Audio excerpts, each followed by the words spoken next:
Olá, sejam muito bem-vindos. Muita gente, quando olha para a Bíblia, acaba vendo dois livros, né? O Antigo Testamento e o Novo. Mas e se na verdade for tudo uma única e grande história? É isso que a gente vai ver hoje. Vamos conectar os pontos e entender como a Bíblia inteira conta uma só narrativa de redenção. Então vamos nessa! E para começar, vamos direto para uma das maiores questões que existem sobre esse assunto. Essa pergunta aparece muito, sabe? A impressão que fica às vezes é de um Deus de ira lá no Antigo Testamento e um Deus só de amor no Novo. Mas será que a história é realmente essa? Vamos investigar isso juntos. Para entender a história completa, não tem jeito, a gente precisa começar pela base, pelo alicerce. O Antigo Testamento não é só um prefácio, não. Ele é a fundação onde toda a fé cristã foi construída. Sem ele, a gente perde o sentido de muita coisa. Olha que interessante isso aqui. Quando o apóstolo Paulo escreveu essa frase, a escritura que ele tinha em mente era basicamente o Antigo Testamento. Para aquela primeira igreja, esses textos não eram velharias de jeito nenhum. Eram a palavra viva e ativa de Deus, super importante para a fé e para o dia a dia. Ok, mas por que então a gente deveria mergulhar nesses textos antigos? Bem, vamos pensar em três razões-chave. Primeiro, porque é a própria revelação de Deus para a gente. Segundo, porque é ali que está todo o contexto. Quem é Deus, o que aconteceu com a humanidade e por que a gente precisa de redenção. E terceiro, que talvez seja o mais forte de todos, era a Bíblia que formou Jesus, a que ele lia e usava para ensinar. Pensa só no peso disso. Agora, vamos olhar para a história em si. O Antigo Testamento não é, de forma alguma, um monte de histórias soltas jogadas ali. Pelo contrário, é o desenrolar de um plano, uma história única de como Deus age para restaurar tudo. E tudo começa aqui, com o problema central. Lá em Gênesis, a harmonia que existia, ela se quebra. Essa ruptura na relação entre Deus e a humanidade é o que dá o pontapé inicial para toda a trama da Bíblia. É o porquê de tudo que vem depois. E o mais incrível é isso. Assim que o problema aparece, Deus já começa a colocar a solução em prática. O chamado de Abraão não é só a história de uma pessoa, é o início do grande plano de Deus para curar o mundo. É um fio de esperança que vai atravessar todo o resto do Antigo Testamento. Essa linha do tempo mostra bem a progressão da história.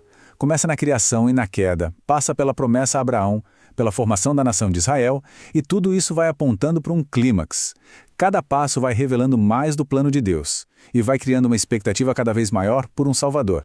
E aqui a gente chega no ponto de virada, na grande conexão. Jesus não surge do nada.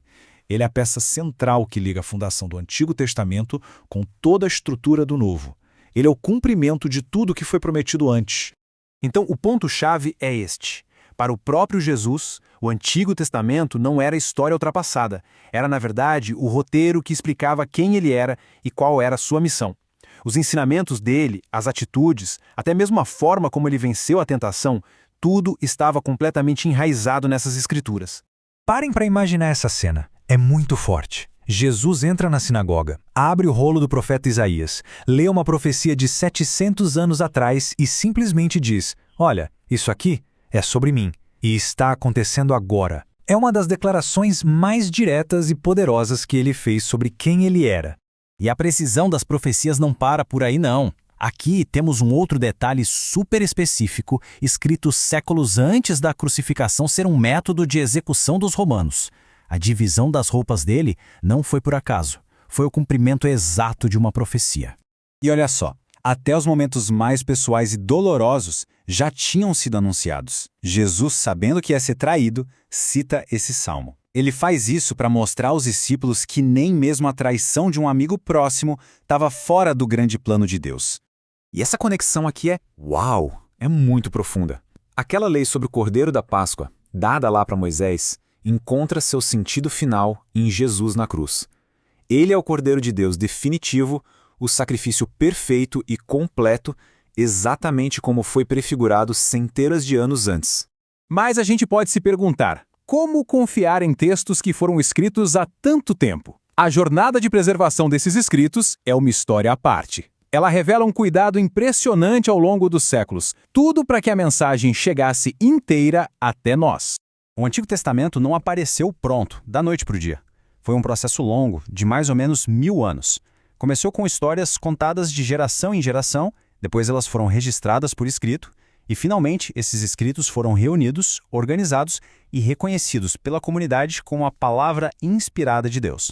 É bem curioso notar que, embora o conteúdo seja o mesmo, a organização dos livros muda um pouco. A Bíblia hebraica, o Tanakh, se divide em lei, profetas e escritos. Já a tradição cristã agrupa os livros mais por tipo, históricos, poéticos, proféticos. Entender isso ajuda a gente a sacar referências, como quando Jesus fala sobre a lei e os profetas. Certo, então vamos juntar todas essas peças do quebra-cabeça. Quando a gente enxerga essa estrutura, essa progressão e esse comprimento, a imagem de uma história única, coerente, começa a ficar muito mais clara, não é mesmo? E voltando àquela nossa primeira pergunta, o Deus é diferente? A resposta que a Bíblia inteira dá é não. É o mesmo Deus que vai se revelando de forma gradual ao longo da história. O Antigo Testamento não está superado, ele é a base. E claro, para entender bem, é fundamental a gente ler os textos dentro do seu próprio contexto histórico e cultural. Se tem uma coisa para guardar dessa nossa conversa de hoje é esta. Os dois testamentos são metades da mesma história. O Antigo Testamento prepara o terreno, faz a promessa e cria toda a expectativa. E o Novo Testamento vem e revela o cumprimento dessa promessa em Jesus. Um não faz sentido completo sem o outro. E para a gente terminar, fica aqui uma reflexão. Se Jesus, que é o centro de toda a Escritura, achava esses textos antigos vitais para entender a si mesmo e a sua missão, o quão mais importantes eles devem ser para quem busca, hoje, compreender a profundidade e a beleza do plano completo de Deus? Fica aí a pergunta para a gente pensar.